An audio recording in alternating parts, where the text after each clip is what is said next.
Il est en pleine installation à l'approche des fêtes. Le marché de Noël se prépare, place Victor Hugo. 70 chalets lèveront le rideau dès le 24 novembre. Comprendre pour agir, c'est tout l'enjeu de la fresque du climat qui intervient auprès des entreprises pour trouver des solutions face à l'urgence environnementale. Et en train, en calèche, en bateau, tous les moyens sont bons pour se rendre à ces concerts. Au 19e siècle, Hector Berlioz faisait partie de ceux qui ont eu la chance de les expérimenter. Alors, l'exposition Les Voyages extraordinaires de Monsieur B retrace ce pan de son histoire. Bonsoir à tous, ravi d'être avec vous pour ce JT du jeudi 17 novembre. Bienvenue à tous. Et c'est ce jeudi que s'achevait le concours des meilleurs ouvriers de France. Cuisine à Grenoble. Les plus grands chefs de la gastronomie française étaient réunis depuis ce mardi dans la capitale des Alpes.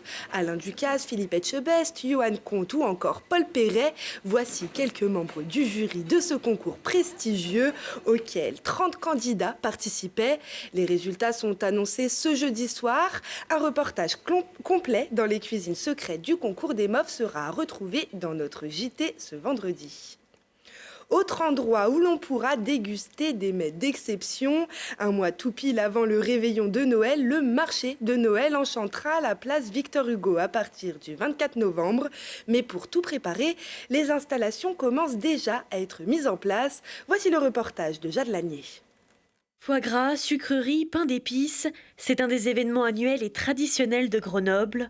Les chalets du marché de Noël s'installent place Victor Hugo et accueilleront plus de 90 exposants. De nombreuses animations seront proposées, concerts, fanfares, jeux et bien sûr la venue du Père Noël. Vous aurez tout à fait le célèbre pain d'épices traditionnel à Noël, les Saint-Genis, donc toute la partie alimentaire aussi avec nombreux restaurants, des restaurants aussi locaux, des gens qui ont des commerces ici à Grenoble et qui viennent sur le marché de Noël, donc on est particulièrement heureux qu'ils soient là sur l'économie locale. Vous aurez aussi plein d'artisans qui seront là, énormément d'artisans cette année, sur des jouets, sur des bijoux, sur des vêtements, donc sur plein de choses, donc à la fois l'alimentaire, des bijoux, des vêtements, bref une offre qui est complètement large. Vous aurez aussi de délicieuses pâtes de fruits par exemple, locales, parce qu'en fait tous les gens qui viennent ici sont sélectionnés selon des critères sur du circuit court, sur du local, sur également de la longévité des matériaux. Et parce que les fêtes de fin d'année sont des moments de convivialité et de partage, il y aura quelques nouveautés. Un espace dédié à l'économie sociale et solidaire, ainsi qu'une grande scène musicale.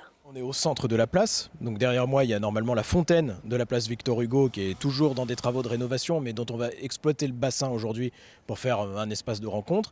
C'est ici qu'il y aura un certain nombre de concerts et d'événements à caractère culturel ou musical qui vont se tenir et les chalets ont effectivement été disposés de sorte à ce que leur entrée puisse être face à ces événements culturels, de sorte à ce qu'on n'ait pas simplement des chalets qui sont au bord du chemin et qui, on va dire, ont leur propre activité dans leur coin, et que là on puisse avoir quelque chose où on est plus inclusif, où on permet à tout le monde de profiter des différentes possibilités qu'offre ce marché de Noël. Pour cette édition 2022, le budget du marché de Noël est d'environ 400 000 €.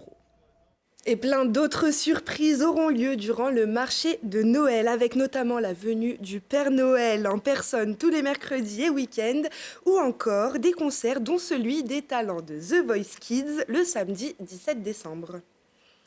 Triste nouvelle à Grenoble École de Management. L'ancien directeur adjoint Jean-François Fiorina est brutalement décédé à l'âge de 58 ans. En poste depuis 20 ans, il venait de quitter l'école et était devenu depuis septembre directeur général d'une autre école de commerce à Nice.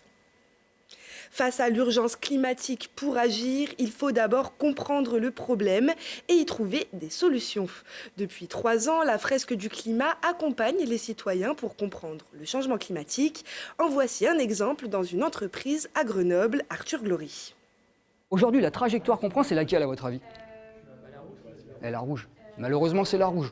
Brice dépeint une trajectoire pour le moins pessimiste. Prévu par les experts du GIEC, ce scénario se confirme aux 4 coins de la planète. Cet employé d'Enedis anime pour ses collègues un atelier particulier, une fresque pour le climat. La déforestation, elle est liée à quoi?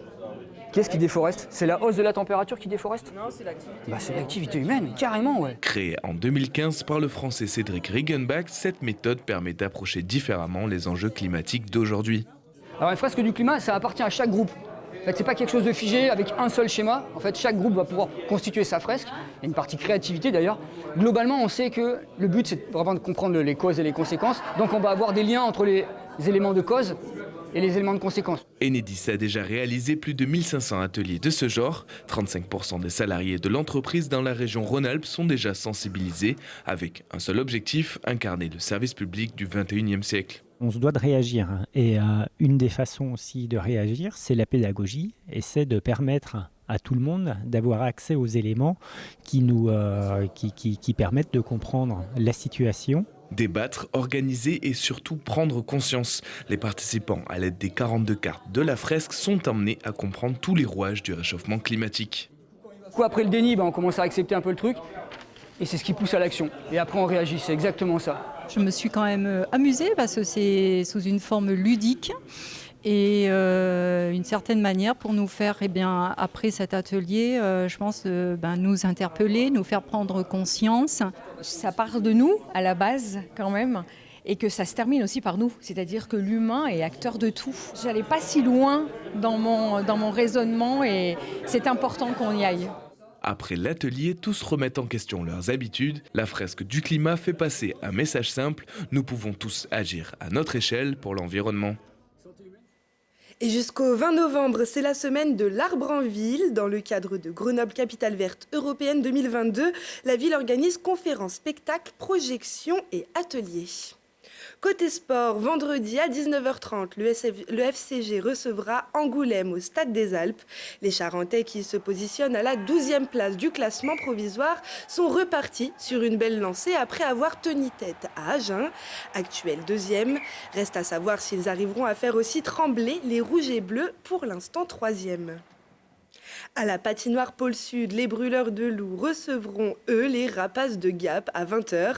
Les hockeyeurs grenoblois qui se sont inclinés 1-0 face à Anglette lors de leur dernier match devront redoubler d'efforts pour battre les 5e du classement. L'équipe de Grenoble est-elle pour l'instant 2e derrière Rouen. C'est à la côte Saint-André qu'en 1803, l'un des plus grands et des plus reconnus compositeurs et chefs d'orchestre français, Hector Berlioz, naissait. Dans le musée isérois à son nom se tient en ce moment une exposition qui retrace ses voyages. Voici le reportage de Charlotte Faulkner et Thomas Arrigoni. Train, bateau, calèche, il y a peu de modes de transport qu'Hector Berlioz n'ait pas utilisé au XIXe siècle. Avec l'exposition Les voyages extraordinaires de Monsieur B, le musée de la Côte Saint-André s'intéresse aux modes de déplacement qui connaissent une véritable transformation à cette époque, due notamment à la révolution industrielle et technologique, des évolutions qui ont permis aux compositeurs isérois de se rendre à ses concerts aux 4 coins de l'Europe. Grâce au développement des machines à vapeur, Berlioz peut par exemple se rendre à Lyon en 8 heures en train, contre 3 jours de diligence 2 décennies plus tôt. Nous présentons quelques objets qui n'ont pas appartenu à Berlioz, mais des objets de l'époque. Nous avons par exemple la première locomotive construite par les établissements Schneider au Creusot, la fameuse Gironde, première locomotive qui va permettre donc aux voyageurs de enfin quitter la calèche inconfortable et lente pour un moyen de transport plus rapide, plus moderne. Parmi ces voyages, Hector Berlioz a été le témoin d'avancées importantes, notamment lors de ses 2 voyages en Russie, le premier étant en 1847 à Moscou et à Saint-Pétersbourg. Là, toujours dans ses mémoires, il raconte un voyage épouvantable, enfermé dans un traîneau de fer qui glisse sur la neige, ou plutôt sur les congères, et qui est très inconfortable. Et Berlioz se plaindra du mal de neige. 20 ans plus tard, il se rend à nouveau à Moscou et à Saint-Pétersbourg, et là, il peut bénéficier enfin du confort de wagons chauffés et tout à fait confortables. L'autre Monsieur B de cette exposition, c'est Louis, le fils d'Hector Berlioz, qui embrasse une carrière de marin. Il intègre par la suite la compagnie transatlantique où il devient le commandant du navire La Louisiane. Il consomme à peu près par jour entre 23 tonnes et 30 tonnes de charbon. Imaginez alors la place prise par les soutes, la machinerie. Il ne reste que peu de place pour le fret et les passagers. N'empêche que peu à peu, les navires vont grandir, les progrès de la mécanisation vont faire en sorte que la machinerie va se réduire et ces navires vont vraiment donner un élan très important au développement du commerce international. Toutes ces innovations et nouveautés vont permettre à Hector Berlioz de parcourir plus de 27 000 km au cours de son existence, une distance remarquable pour son époque. Et l'exposition se tiendra au musée Berlioz de la Côte-Saint-André jusqu'au 31 décembre. Et puis dans quelques jours, le magasin des Horizons, Centre national d'art contemporain du quartier Bouchaillé-Vialet à Grenoble, rouvrira ses portes au public. Fermé pendant plusieurs mois, ce modèle unique en France sera inauguré ce vendredi à 18h30 et proposera pour les prochaines semaines dans sa programmation artistique 2 expositions, une exposition collective ou encore un festival sur le thème de la citoyenneté. Et juste à côté, autre idée de sortie avec de la musique à la Belle Électrique. Ce vendredi, retrouvez Royal République et K.O. Kokomo sur la scène grenobloise pour un concert de rock assemblant mélodie irrésistible, refrain entêtant, humour potache et pop-punk musclé. Et Antonio Placé vous emmènera, lui, vers un tout autre style aux côtés d'Antonio Campos. Vendredi à 20h30, le spectacle Travaroes émerveillera la scène du Lossi à Gières, une représentation musicale aux senteurs latines qui mêle flamenco, danse et chant. Un voyage poétique de Grenoble à Grenade pour s'évader en Andalousie et la promesse d'une performance artistique bien tenue grâce à la présence d'un des guitaristes flamenco les plus talentueux et de l'immense danseur Raphaël Campallo. C'est la fin de ce journal. Rendez-vous vendredi à 18h puis toutes les heures pour un nouveau point sur l'actualité. On se quitte avec le trailer du spectacle théâtral chorégraphié Sweet Disaster de Guillaume Lepape. Ça se tiendra vendredi au Jeu de Paume à Visil. Excellente soirée à tous.